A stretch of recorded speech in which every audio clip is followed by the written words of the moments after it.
I'm Elena, 34, and my world changed when Dad passed 3 years ago. Our once tight-knit family of four fractured when his stabilizing presence disappeared. Mom and my brother Jake tried holding things together, while my sister Amanda's selfish nature flourished unchecked. Now I'm emptying my savings to cover Jake's kidney treatments, while Amanda shows up demanding our family home. The betrayal cuts deeper than I ever imagined possible. Before I dive into this heartbreaking story, let me know where you're watching from and hit subscribe to join our community. I never thought sharing family burdens would become such a battle. Our family home sat on a quiet street in suburban Chicago with a maple tree Dad planted the year I was born. William Harris. My father built that house with his own hands before starting his construction business. Growing up middle class, we never had extravagant things, but we never lacked what mattered either. Dad was our emotional cornerstone.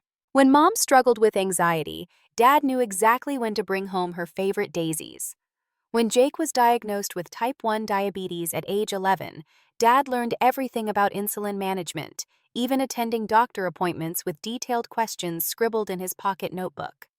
When I doubted myself before college interviews, Dad drove me around our neighborhood at dawn, giving the kind of advice that stays with you for life. Only Amanda seemed to resist his guidance. My younger sister was beautiful, charismatic, and knew it from an early age. While Jake and I inherited Dad's practical nature, Amanda took after Mom's side with striking features and a flair for drama.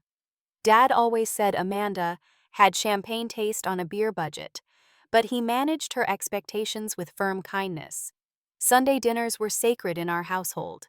Dad insisted we sit together regardless of teenage social calendars or work commitments. Mom would prepare roast chicken while Dad handled the mashed potatoes, his specialty, despite his massive hands being better suited for construction work than delicate cooking.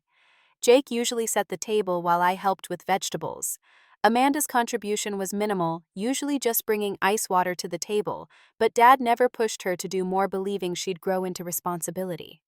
Every summer, we'd pack our aging minivan for a 2-week camping trip to Wisconsin. Dad would wake us before sunrise, his excitement palpable as he checked fishing gear and coolers. Those trips weren't luxurious, but they created our strongest bonds. Even Amanda enjoyed them, though she complained about mosquitoes and limited mirror access. Dad somehow convinced her the starlit lake was nature's most flattering mirror. At the construction company, Dad employed 30 people by the time I finished high school. Despite the business success, our lifestyle remained modest. Dad drove the same truck for 15 years, and our biggest splurge was sending Jake and me to college without loans. Amanda attended fashion school in Chicago, living at home to save money, though she frequently lamented not going to New York or Paris. Dad's wisdom guided all our major decisions. When I considered dropping out of business school during a difficult semester, he didn't lecture me about perseverance. Instead, he took me to visit 3 of his construction sites in one day, introducing me to employees whose lives had improved through steady work. The lesson about responsibility and impact was clear without him spelling it out. Jake inherited Dad's patience and work ethic, but struggled with health complications from diabetes. Dad never treated him differently, instead teaching him resilience through example. When Jake's high school girlfriend broke up with him because she couldn't handle dating someone with a chronic illness, Dad took him fishing overnight, and Jake returned with a new perspective about people who couldn't weather life's storms. Mom Sarah was the family's emotional heart, but avoided confrontation at all costs. Her parents had fought bitterly throughout her childhood before a messy divorce, leaving her with a deep aversion to conflict. Dad balanced her tendency to yield with his gentle firmness, creating stability for all of us. Their partnership worked because they recognized and compensated for each other's blind spots. Amanda's entitlement appeared early. At 8, she threw a tantrum when her birthday cake wasn't the exact shade of pink she wanted. At 13, she borrowed Mom's anniversary necklace to impress friends and lost it. At 16, she wrecked her first car within weeks and expected an immediate replacement. Each time, Dad intervened with consequences that were fair but firm. He'd say, "The world won't bend for you, Amanda. You need to learn to bend with it." Despite these challenges, there was genuine love in our family. During my college graduation dinner, Amanda surprised everyone by giving a heartfelt toast about being proud of her big sister. When Jake landed his first accounting job despite health challenges, Amanda helped him shop for professional clothes with actual enthusiasm. These glimpses of her better nature gave us hope. Dad and I shared a special connection through our interest in architecture. Every other Saturday, we'd visit new buildings around Chicago, discussing design elements and structural choices. These excursions were just for us creating space away from Amanda's demands and Jake's health concerns. During these trips, Dad occasionally mentioned his wishes for our inheritance, emphasizing that money was meant to secure our futures, not fund temporary pleasures. At the time, these conversations seemed unnecessarily serious, but I'd soon understand their importance. Everything changed on an ordinary Tuesday in March. Dad called from work, voice strained, saying he needed to see his doctor about persistent back pain. 2 days later, we gathered in our living room as he told us the diagnosis: stage 4 pancreatic cancer that had already spread to his liver and lungs. The 6 to 8 month prognosis crashed through our family like a wrecking ball. Mom collapsed into silent tears while Jake asked practical questions about treatment options. I mentally calculated work leave and financial considerations. Amanda just stared blankly before asking if he would still make her student loan payment that month. The question earned her sharp looks from Jake and me, but Dad simply assured her everything would be taken care of. The first weeks after diagnosis brought an unexpected family unity. Mom researched alternative therapies alongside conventional treatment. Jake reorganized his work schedule to drive Dad to appointments. I took extended leave from my marketing job to help manage the construction business. Even Amanda showed up for the first few chemotherapy sessions, bringing fashion magazines to distract Dad from the chemicals dripping into his veins.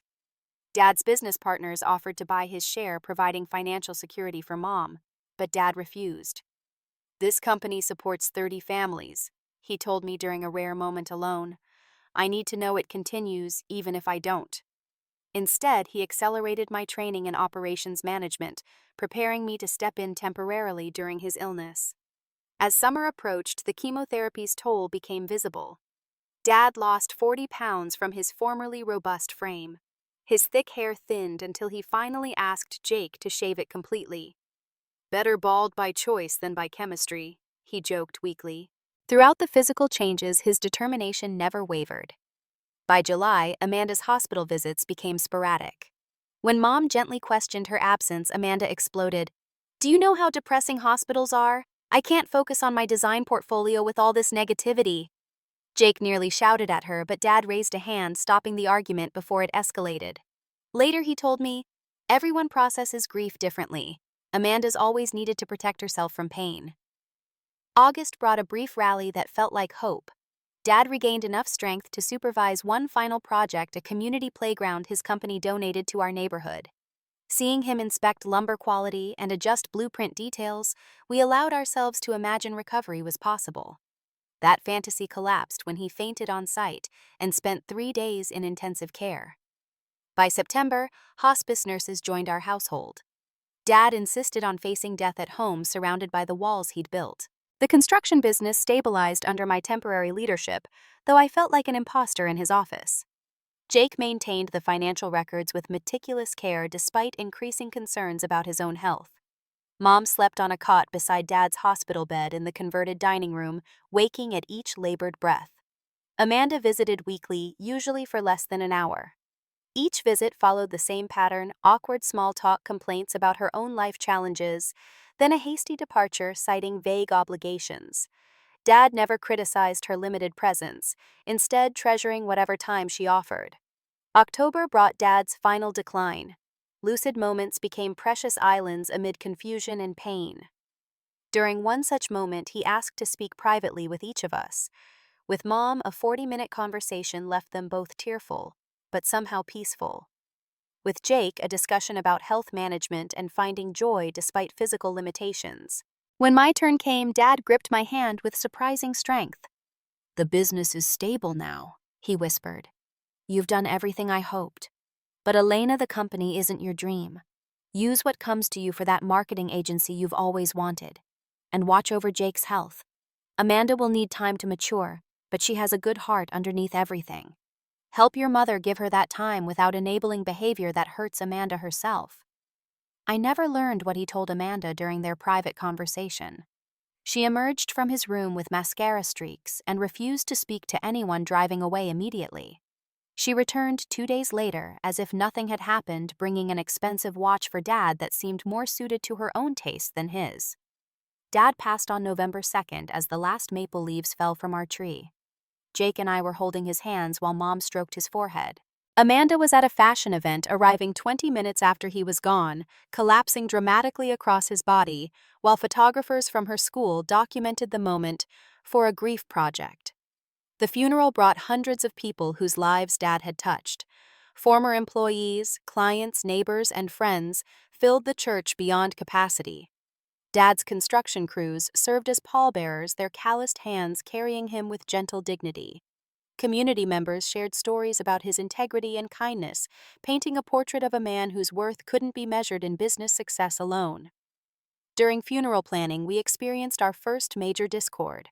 Amanda insisted on an elaborate service with custom floral arrangements and catering that would have depleted a significant portion of Mom's immediate finances. When Jake and I suggested more modest options aligned with Dad's practical nature, Amanda accused us of dishonoring his memory. Mom eventually sided with us, triggering Amanda's tearful exit from the planning session. The will reading occurred 2 weeks after the funeral. Dad's attorney Michael had been his friend since high school and handled the proceedings with compassionate efficiency. The construction company would continue under the leadership of Dad's longtime partner, with profits shared among Mom and us 3 children. The family home and its contents belonged to Mom outright. Each child received an equal inheritance structured as both immediate funds and long-term investments. Before concluding, Michael handed each of us sealed envelopes. "Your father wrote these during his final month," he explained. "He asked that you read them privately." My letter contained personal memories and encouragement about my marketing dreams. Jake later revealed his contained health management wisdom and permission to prioritize well-being over work. Amanda never mentioned her letter's contents, though I once glimpsed it crumpled in her car's footwell, apparently unread. 6 months after Dad's passing, the family he'd held together began unraveling visibly. Mom moved through the house like a ghost, maintaining daily routines, but finding little joy. Jake focused on work despite increasingly frequent sick days. I divided time between the construction company's transition and launching my marketing consultancy. Amanda changed most dramatically, but not in ways that suggested healing. While the rest of us lived modestly on inheritance funds, Amanda embraced luxury with alarming enthusiasm. Her social media featured weekend trips to New York, designer clothing purchases, and expensive restaurant meals. When Jake questioned her spending during a rare family dinner, she snapped, "Dad wanted us to enjoy life. Some of us are actually following his wishes." The comment stung particularly because Jake's medical expenses had increased substantially. His kidney function tests showed concerning results requiring additional medications and specialist consultations. Insurance covered portions, but his out-of-pocket costs mounted steadily, eating into both his income and inheritance. Mom's depression deepened as spring arrived. The garden Dad had meticulously maintained each year remained untouched. When I hired landscapers as a Mother's Day gift, Mom thanked me tearfully, but admitted, "It doesn't feel like home without him tending the plants." She'd lost 20 pounds from her already slim frame and rarely left the house except for necessary errands. I tried maintaining family connections through Sunday dinners, continuing Dad's tradition. Jake attended faithfully despite fatigue.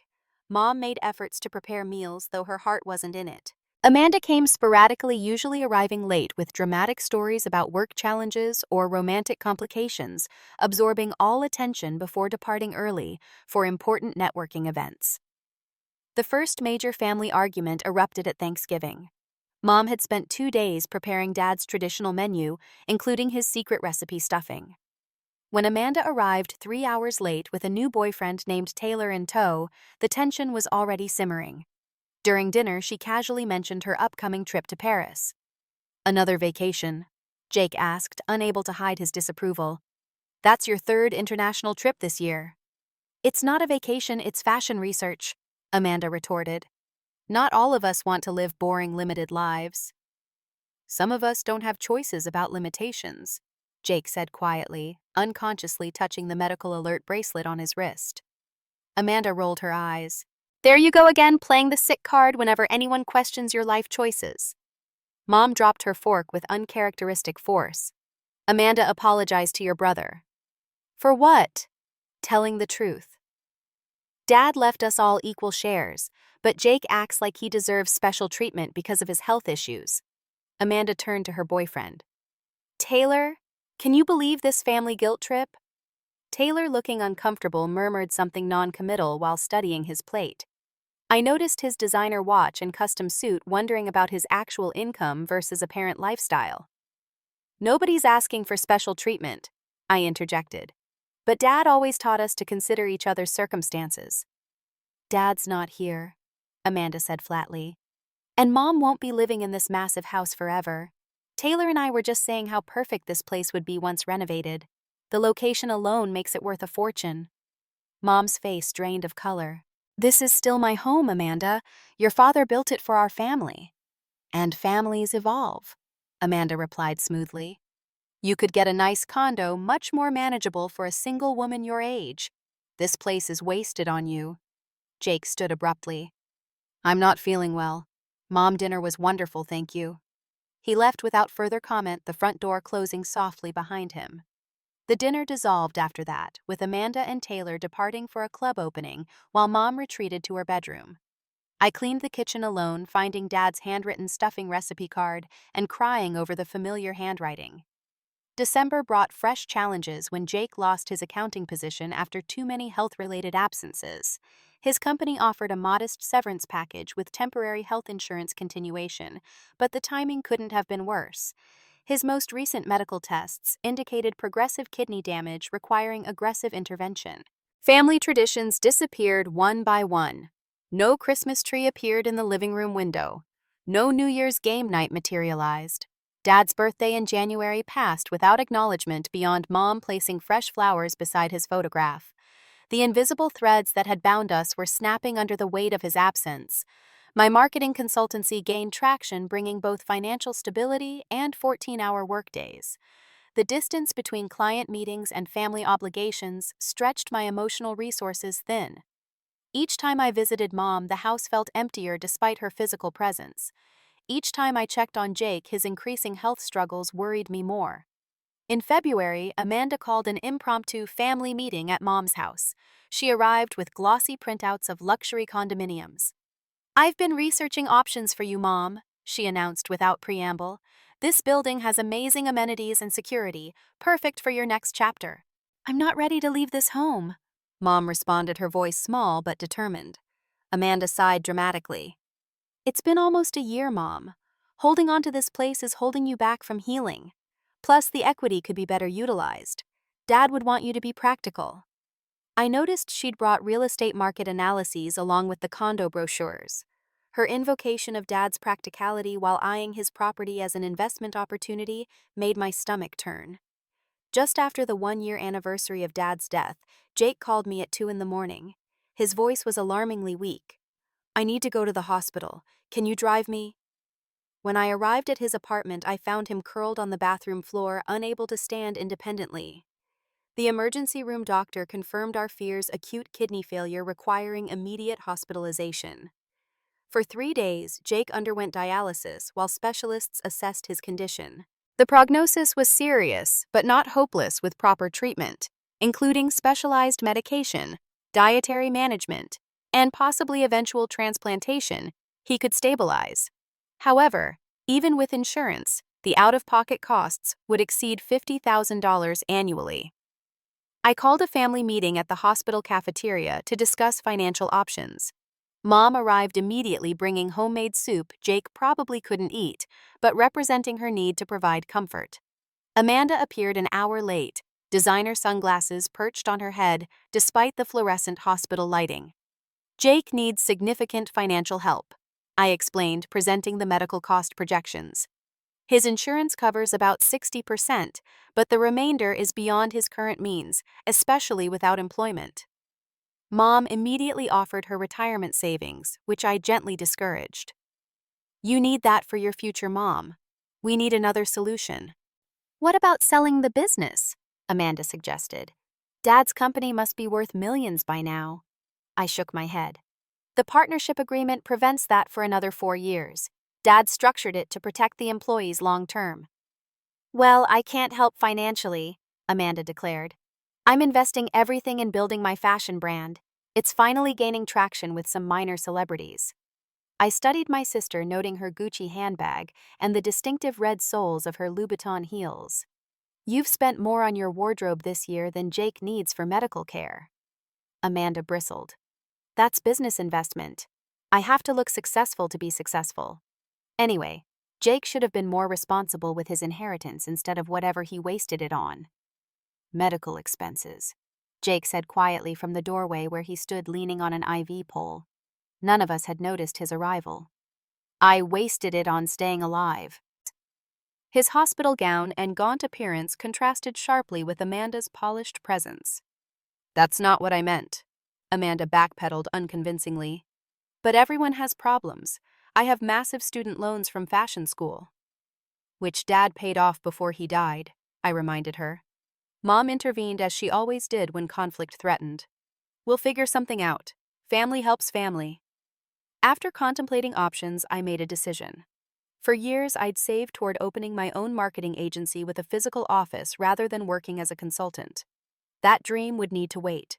My inheritance and savings would cover Jake's medical expenses for at least 2 years, hopefully long enough for him to recover and regain employment with benefits. When I announced this plan, Mom hugged me tearfully. Jake protested, unwilling to accept such sacrifice, but eventually relented when I framed it as a loan he could repay gradually once recovered. Amanda's reaction was explosive. "You're throwing away your inheritance on temporary expenses," she practically shouted. "That's financially irresponsible. Dad would be disappointed in both of you." "Dad would help his son survive," I replied evenly. "You know that's true." "What I know," Amanda hissed, "is that you've always been the perfect daughter while painting me as the villain. Now you get to play savior while making me look selfish for investing in my future." "No one's trying to make you look like anything," Jake interjected weakly. "This is about survival, not appearances." Amanda gathered her designer belongings. "When your fashion line becomes worth millions, don't come asking for investments," she told me before storming out. Later that evening, as I sat beside Jake's hospital bed, he confessed, "I considered refusing treatment. The financial burden, the ongoing struggle, sometimes it seems easier to just stop fighting." His words terrified me more than any medical diagnosis. "Don't ever think that way. Your life matters more than money." "Does it, though?" he asked softly. "Amanda clearly has different values. Maybe Dad did too deep down." I pulled Dad's letter from my purse, the one he'd written during his final days. Finding the relevant paragraph, I read aloud, "Take care of Jake's health without robbing him of independence. Money is replenishable. Time with those you love isn't." Jake wiped away tears. "I miss him so much. He'd know how to handle Amanda without creating this family rift." "We'll figure it out," I promised, though uncertainty gnawed at my confidence. Dad prepared us better than we realize. The doctor's warnings about Jake's prognosis were clear. Without consistent treatment, his kidney function would continue declining, eventually requiring dialysis or transplantation. With proper care, he might regain enough function to lead a relatively normal life. The financial sacrifice of my business dreams seemed small compared to the alternative. Almost 2 years after Dad's death, Mom called sounding uncharacteristically anxious. "Amanda's coming over to discuss something important. Can you be here?" When I arrived, I found Mom sorting through old photographs at the kitchen table. "The furnace made strange noises last night," she explained distractedly. "The plumbing in the upstairs bathroom is leaking again, too. Your father always handled those things." The house was showing signs of deferred maintenance that Mom's limited skills and income couldn't address. Though she'd never complain, I sensed the property was becoming a burden rather than a comfort. Still, it remained her strongest connection to Dad and our family history. Amanda arrived driving a new BMW convertible. Taylor accompanied her along with another man carrying a leather portfolio whom she introduced as Darren Taylor's friend who works in real estate. Alarm bells immediately rang in my mind. After minimal small talk, Amanda revealed her purpose. "Mom, I've given this significant thought. You're struggling to maintain this house and it's becoming unsafe for you to manage alone. Mom began to protest, but Amanda continued smoothly. I'm not suggesting you sell to strangers. I want to buy the house myself. Taylor and I need a proper home to start our lives together. You want to buy your mother's home? I clarified, stunned by her audacity. It's a practical solution, Amanda insisted. Mom gets financial security and freedom from maintenance headaches. The house stays in the family. Everyone wins. Darren opened his portfolio, revealing market analyses and purchase agreement drafts. The neighborhood has appreciated significantly. It's an excellent investment opportunity, and we're prepared to offer market value. His tone suggested we should be grateful for such generosity. This is my home, Mom said quietly. Your father built it for us. And now it's an asset sitting unused, Amanda countered. 3 bedrooms for one person is wasteful. Dad was practical above all else. He'd see the logic in this. Where would Mom go? I asked, working to keep my voice level. Amanda waved dismissively. There are lovely condominiums near the lake, much more suitable for her lifestyle now. Mom's hands trembled slightly as she closed the photo album. I need time to think about this. Of course, Amanda agreed magnanimously. But the market's moving quickly. Other buyers would probably offer above asking price given the location. The implied threat hung in the air, refuse me, and I'll encourage you to sell to strangers instead. I recognized the manipulation tactic and suspected Mom did too. After they departed, Mom confessed her conflicted feelings. The house is becoming difficult to maintain alone. Your father always handled everything. But the thought of leaving... It's your decision, I assured her. But don't let Amanda pressure you. There are other options if maintenance is the primary concern. Later that week, Amanda returned alone, her approach shifting from businesslike to emotional. This house should stay in the family, she insisted, eyes brimming with calculated tears. I'm the only one who can preserve Dad's legacy properly. Elena's focused on Jake's medical issues and you deserve retirement freedom. When Mom remained non-committal, Amanda's facade cracked. I need this house, she admitted. Taylor's family expects certain standards. My career demands an impressive address for client meetings. This location would transform my business opportunities. Your father built this for our family, not for business advancement, Mom replied with unusual firmness. Amanda's expression hardened.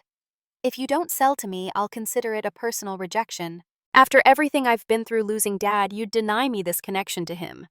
The emotional manipulation was breathtaking in its transparency. Dad would have called it Amanda's nuclear option, weaponizing guilt when logical arguments failed. Mom, always conflict avoidant, began wavering under the emotional assault. Perhaps we should discuss what price would be fair, I interrupted gently. Mom, you don't need to decide anything today. Let's talk more when Jake can join the conversation too. Amanda's eyes flashed. Jake? This doesn't concern him. He's too sick to maintain property anyway. He's still family, I reminded her. This decision affects everyone.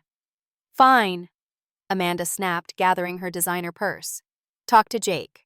But remember, if you sell to outsiders instead of family, that's a choice you'll have to live with. After she left, Mom collapsed into tears. Am I being selfish keeping this house when it could help Amanda's future? No, I assured her, hugging her thin shoulders. Wanting to stay in your home isn't selfish, and if you ever decide to sell it, should be on your terms, not Amanda's.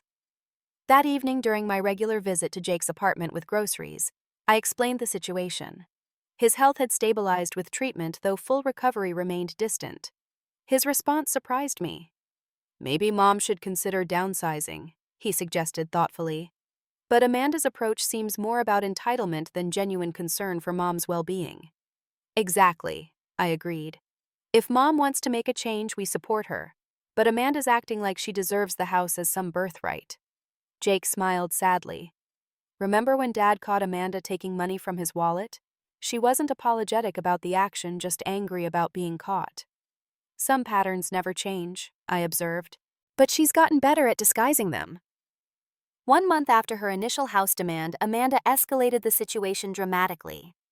She arrived at Mom's house on a Sunday morning with Taylor Darren and a new addition, an older man introduced as Gregory Taylor's uncle, who happens to be an attorney. Mom had invited Jake and me for breakfast, creating an unexpectedly complete family gathering. Jake's improved color testified to his medical treatment's effectiveness, though he still tired easily.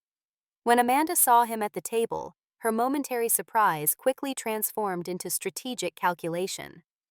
Gregory placed a document folder on the table without preamble. "I've drafted a purchase agreement reflecting fair market value for the property," he announced with officious confidence. "Given Sarah's advanced age and the property's maintenance challenges, this represents an extremely generous offer." Mom blinked in confusion. "Advanced age? I'm only 63? I opened the folder, scanning the document with growing alarm. The generous offer was significantly below market value, with contingencies that would reduce the final payment further.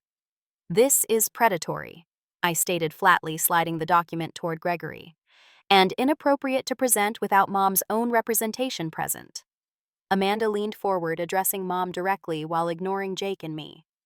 "Mom, this house is becoming dangerous for you. The furnace, the plumbing, the roof.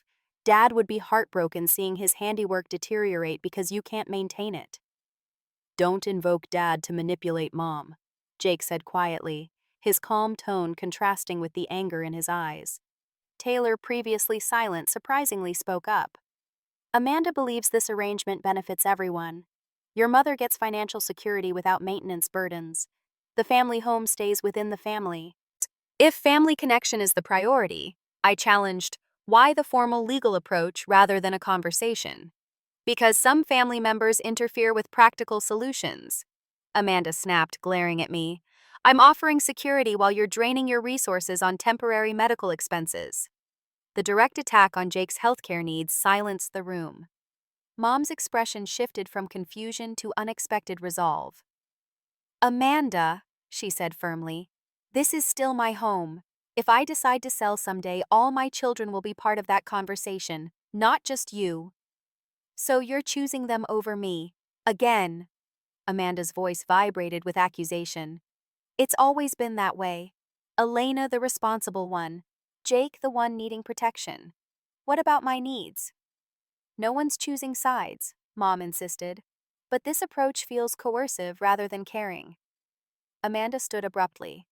"I've tried reasoning with all of you. Either sell me this house or I'm cutting contact with this family entirely." The ultimatum hung in the air like a thunderclap. Mom paled but remained silent.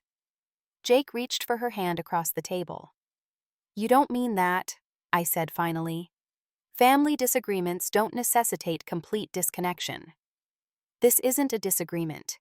It's a rejection of my needs while prioritizing everyone else's," Amanda declared. "I've made myself clear. The house, or I'm no longer your daughter or sister." She gestured for her entourage to follow her exit. After their departure, Mom sat motionless at the table. "She can't possibly mean that," she whispered. "Not over a house." "It's not about the house," Jake observed wisely. "It's about control and getting her way." Later that week, while dropping off groceries for Mom, I discovered disturbing information in the mail pile. Credit card offers and loan advertisements addressed to Amanda still occasionally arrived at Mom's house. One envelope had torn open, revealing a collection notice for an outstanding balance exceeding $30,000. Further investigation uncovered similar notices, suggesting Amanda's luxurious lifestyle far exceeded her actual income. The revelation contextualized her desperate house demand. She likely needed the property's equity to address mounting debt. The fashion brand she constantly referenced showed minimal online presence despite her claims of growing success. Meanwhile, her social media showcased an increasingly lavish lifestyle that now appeared to be financed through unsustainable debt. Jake's health took another concerning turn that same week, with hospitalization for an infection that his compromised immune system struggled to fight. The additional medical bills reinforced my commitment to supporting his treatment, though my savings diminished faster than anticipated. While organizing Dad's office during Jake's hospitalization, Mom discovered a box of family letters Dad had preserved. Among them were messages he'd written to each of us during significant life moments, but never delivered. One addressed to Amanda on her 16th birthday particularly stood out. Amanda, my beautiful daughter, your spirit burns so bright it sometimes blinds you to others around you. Remember that true worth isn't found in possessions or appearances, but in how you impact those who love you. Material things break or fade. Family bonds can last forever if nurtured with care. Your mother and siblings aren't obstacles to your happiness, but essential parts of it. I hope you discover this truth without painful lessons. The prophetic nature of his undelivered wisdom brought tears to our eyes. Dad had recognized Amanda's challenges long ago, attempting to guide her toward better values without crushing her spirited nature. As Mom recovered from a minor fall while alone in the house, I researched senior-friendly housing options without Amanda's knowledge. Not to pressure Mom into moving, but to understand alternatives should she ever decide the house became too burdensome. The information remained in my files available but not imposed. The situation reached breaking point 3 months after Amanda's ultimatum. True to her word, she had severed communication with the family, ignoring birthday cards and holiday invitations. Mom's attempts to reach out went unanswered or received coldly dismissive responses. The silence wore heavily on Mom, who checked her phone constantly despite the rejection. Then, without warning, Amanda appeared at Mom's door with Taylor, his lawyer Uncle Gregory, and 2 unfamiliar men who remained in a black SUV parked at the curb. Mom called me immediately, her voice shaking. I arrived within 15 minutes to find Amanda seated regally in Dad's favorite living room chair, while Mom perched anxiously on the couch edge. "Good Elaine is here too," Amanda said with artificial brightness. "Now we can resolve this situation efficiently." "What situation?" I asked, taking a protective position near Mom.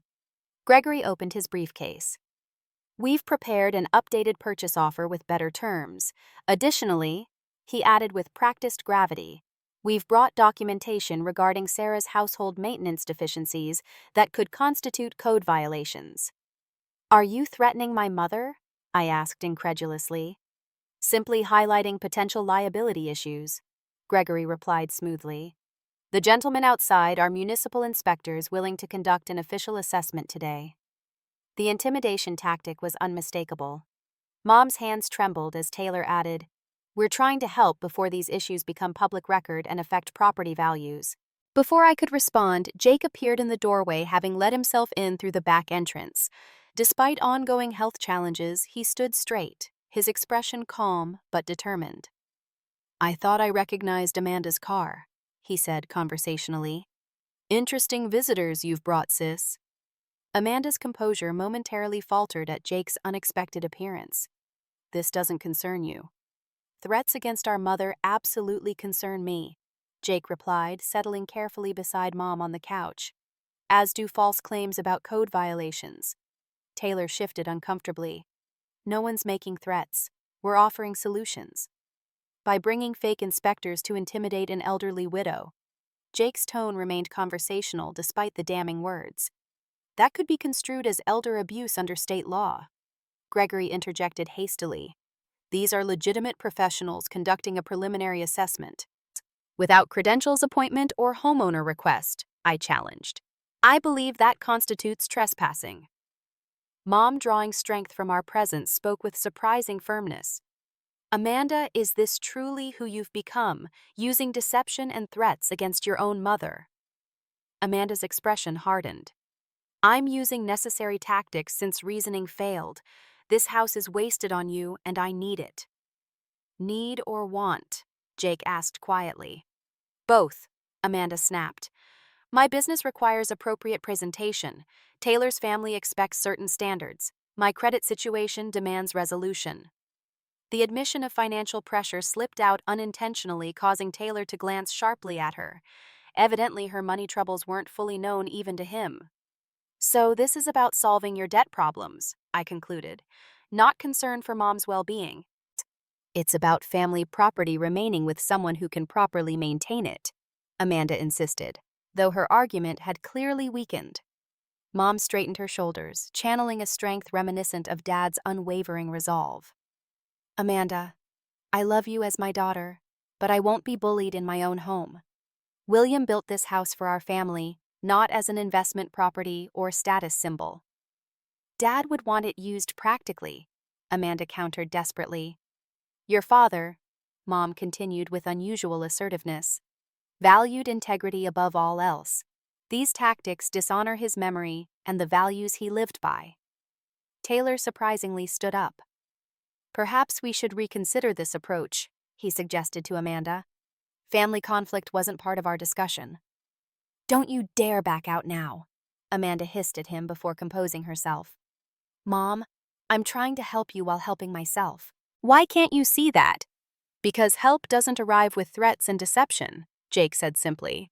Gregory, sensing the shifting dynamics, began gathering his documents. Perhaps we should continue this discussion when emotions aren't so heightened. There's nothing to continue, Mom stated with finality. My home is not for sale, especially not under these circumstances. Amanda's careful facade finally shattered completely. Fine. Keep this deteriorating museum to your perfect marriage while I drown in debt. You always loved Elena and Jake more anyway. The responsible daughter and the sick son always mattered more than me. The raw emotion behind her words silenced everyone. For the first time, I glimpsed the wounded child beneath Amanda's entitled exterior, a girl who had interpreted Dad's guidance as criticism and Mom's protection of Jake as favoritism. That's not true, Amanda, Mom whispered. We've always loved you equally, just differently based on your needs. My needs never mattered, Amanda shouted, tears streaking her carefully applied makeup. Elena got business encouragement. Jake got health support. What did I get except criticism about being too materialistic, too dramatic, too much? Taylor touched her arm gently. Amanda, perhaps we should go. She shrugged him off violently. Of course you're abandoning me too. Everyone always does when I actually need them. The emotional outburst shocked everyone, especially Taylor, who exchanged uncomfortable glances with his uncle. The facade of sophisticated business negotiation had crumbled into raw family dysfunction before their eyes. I approached Amanda carefully. Your needs do matter, but this approach hurts everyone, including you. Don't pretend you care now, she snarled through tears. You're emptying your savings for Jake while leaving me to drown. Some sister you are. Jake spoke softly from the couch. Amanda, do you remember when I was hospitalized at 16? You stayed overnight in that uncomfortable hospital chair telling me stories to distract me from pain. That girl is still part of you. Amanda's expression flickered between anger and vulnerability. For a moment, reconciliation seemed possible, then her walls visibly reconstructed. That girl grew up and learned no one helps unless you force them, she declared coldly. Consider all family ties severed, permanently. She gathered her belongings and stormed out, Taylor and Gregory awkwardly following. The men in the SUV departed without ever approaching the house, confirming our suspicion they weren't actual inspectors. The attempted intimidation left Mom physically shaking once they'd gone. Did I just lose my daughter? She asked brokenly. No. I assured her, though uncertainty clouded my conviction. She's hurt and desperate right now. This isn't the end, Jake added wisely. Amanda needs to work through her own issues. We can't fix them for her, especially when she uses them as weapons. Mom nodded slowly. Your father would be heartbroken seeing his family fractured like this. But he'd understand we tried our best, I reminded her. And he'd know Amanda's door remains open when she's ready to enter without demands. As I helped Mom to bed that night, the weight of our broken family pressed heavily on my shoulders. Had I pushed too hard against Amanda's demands, could compromise have prevented complete estrangement? The questions haunted me despite logical justifications for our boundaries. 6 months passed without contact from Amanda. Mom finally decided to sell the family home not from pressure, but practical recognition of its growing maintenance challenges. The decision came with emotional difficulty, but surprising peace once made. Your father built this house for living, not as a shrine, she explained while we sorted through decades of family possessions. The memories travel with us, not the structure. Rather than purchasing a condominium, Mom chose a charming 2-bedroom bungalow nearer to Jake and me. The smaller property suited her needs while maintaining independence. The sale proceeds secured her retirement with surplus funds invested for future healthcare needs. Jake's health stabilized with consistent treatment. Though permanent damage remained, he adapted to limitations while focusing on abilities. A remote accounting position accommodated his medical appointments while utilizing his professional skills. The flexible arrangement reduced stress that had previously exacerbated his condition. My marketing consultancy continued growing, though the dream of a physical agency remained deferred. The sacrifice felt worthwhile seeing Jake's improved health and Mom's security. Dad would have made the same choice without hesitation. We created new family traditions adapted to our changed circumstances. Sunday dinners rotated between our homes. Monthly game nights replaced annual camping trips. Mom joined a widow's support group that gradually evolved into a social circle, introducing her to community theater and volunteer opportunities.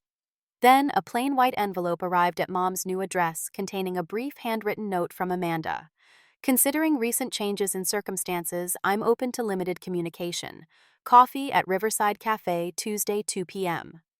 The message prompted family discussion about boundaries and expectations. She'll likely have an agenda, Jake warned from experience. Be prepared for manipulation tactics. But this is an opening, Mom countered hopefully. A chance to rebuild something. I agreed to accompany Mom to the meeting, providing support while managing expectations. We listen first, react second, I suggested. Understanding her perspective doesn't require accepting inappropriate behavior. Amanda arrived at the cafe precisely on time, her appearance noticeably less polished than previously. Designer accessories were absent, replaced by more modest alternatives. Taylor was nowhere in sight. After awkward greetings and small talk about weather, Amanda offered what passed for an apology in her emotional vocabulary. My approach regarding the house was perhaps overly aggressive. Mom reached for her hand. We've missed you regardless of disagreements. Amanda withdrew her hand subtly. I've been reflecting on family dynamics. While I maintain you favored Elena and Jake, I acknowledge my methods were counterproductive. The qualified non-apology might have disappointed Mom, but she accepted it graciously. We all contributed to misunderstandings. Moving forward matters more than assigning blame.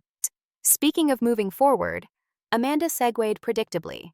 I'm exploring new business opportunities requiring initial investment. Since you profited substantially from the house sale, and there it was, the agenda behind reconciliation. I felt Mom deflate beside me, but interjected before disappointment overwhelmed her. Amanda, we're here to rebuild relationship, not discuss financial transactions. I stated firmly but gently. Amanda's expression hardened momentarily before she regained composure.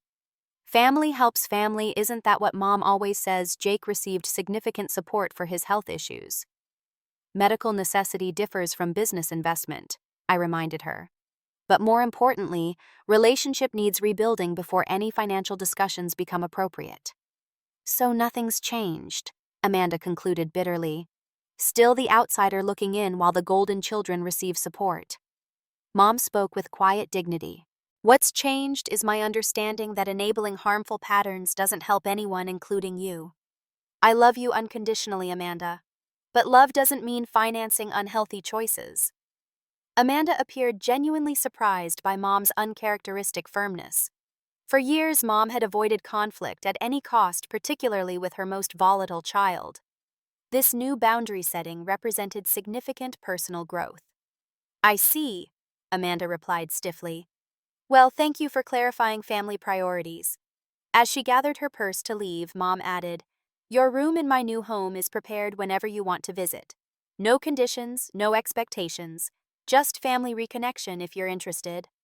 The offer of relationship without financial strings clearly confused Amanda, whose transactional approach to family had deep roots. She departed with vague promises about future contact that we recognized as non-committal. Walking home, Mom sighed heavily. That didn't go as I'd hoped. It went exactly as it needed to, I reassured her. You offered love with healthy boundaries. The rest is Amanda's choice. A week later, an unexpected development arrived through family friend Margaret, who'd known us since childhood. She'd encountered Amanda at a job interview for an administrative position at Margaret's accounting firm. Amanda seemed genuinely humbled, Margaret reported during our monthly book club gathering. She mentioned relationship difficulties but took responsibility for her part. When I asked about her fashion business, she admitted it had failed due to financial mismanagement. The information provided context for Amanda's renewed contact and financial requests. More surprisingly, Margaret added, "She spoke about your family with genuine affection, especially your father. There's hurt there, but not hatred." This glimpse into Amanda's private thoughts offered hope, despite the cafe meeting's disappointing outcome. People rarely changed quickly, particularly those with Amanda's deeply entrenched patterns. But change remained possible with time and consequences as teachers. 2 weeks later, Jake spotted Amanda at the hospital during his regular treatment. She was accompanying an elderly woman who appeared to be a relative of Taylor's based on Jake's description. Though they made eye contact across the waiting room, neither approached the other. Still, Amanda nodded acknowledgement, a tiny gesture representing potential thawing. The following month, Mom received a birthday card from Amanda containing no requests or accusations, just a simple message, "Thinking of you today, Amanda." The modest reconnection brought tears to Mom's eyes despite its brevity. These small interactions suggested Amanda's journey continued independently from ours. Whether genuine growth or temporary behavior modification remained unclear, but we maintained cautious optimism while protecting necessary boundaries. I began my delayed agency plans, finally renting modest office space and hiring 2 junior associates. The business grew steadily based on reputation, rather than flashy premises or artificial appearances values Dad had exemplified throughout his career. Jake underwent evaluation for a kidney transplant waitlist, bringing both hope and anxiety about future health challenges. Throughout medical appointments and testing procedures, he maintained the quiet determination inherited from Dad.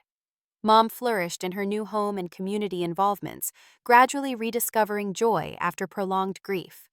Photos of Dad remained prominent in her living room, but alongside new images capturing current happiness rather than solely preserving memories. One ordinary Tuesday, Mom called with surprising news. Amanda had visited unannounced, bringing simple daisies, Mom's favorite flowers that Dad had always given during difficult times. "We just talked," Mom reported with wonder. "No demands, no accusations. She asked about Jake's health and your business. Actually listened to answers. When leaving, she hugged me voluntarily for the first time since your father's funeral." The transformation seemed almost too dramatic to trust, yet small, consistent actions over subsequent weeks suggested genuine change beginning. Amanda accepted dinner invitations without dominating conversation. She inquired about Jake's treatment with apparent sincerity. She commented positively about my agency's growth without comparative references to her own situation. During a private lunch with just Amanda and me, I carefully asked what prompted the behavioral shift. She considered the question thoughtfully before answering. "Hitting bottom financially while simultaneously losing Taylor showed me where my priorities led. He left when my spending damaged his credit. Suddenly, everyone I'd cultivated for status disappeared when status evaporated." The admission contained vulnerability previously hidden beneath defensive layers. She continued reflectively. "I found Dad's final letter while packing my apartment after downsizing. Actually read it this time. His words about measuring wealth through relationships finally made sense when I had neither money nor relationships remaining. Trust rebuilds more slowly than it breaks." Our family healing progressed through small interactions rather than dramatic reconciliations. Amanda joined Sunday dinners occasionally, gradually increasing frequency. Mom invited her for overnight visits that sometimes extended to weekends. Jake shared medical updates that Amanda received with appropriate concern rather than competitive comparison. Dad would have recognized this gradual restoration as the strongest approach building sustainable connection rather than temporary emotional bridges. His wisdom continued guiding us, even in absence. The most profound lesson emerged slowly. Family worth transcends inheritance dollars. The legacy that mattered wasn't financial distribution, but values, transmission integrity, compassion, resilience, and forgiveness balanced with accountability. Amanda will likely always battle materialistic tendencies and insecurity. Jake will always manage health challenges requiring support.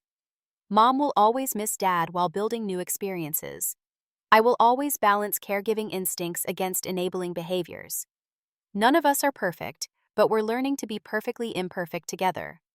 Family healing rarely follows convenient narratives with neat resolutions. Instead, it pursues jagged paths with occasional backsliding alongside progress.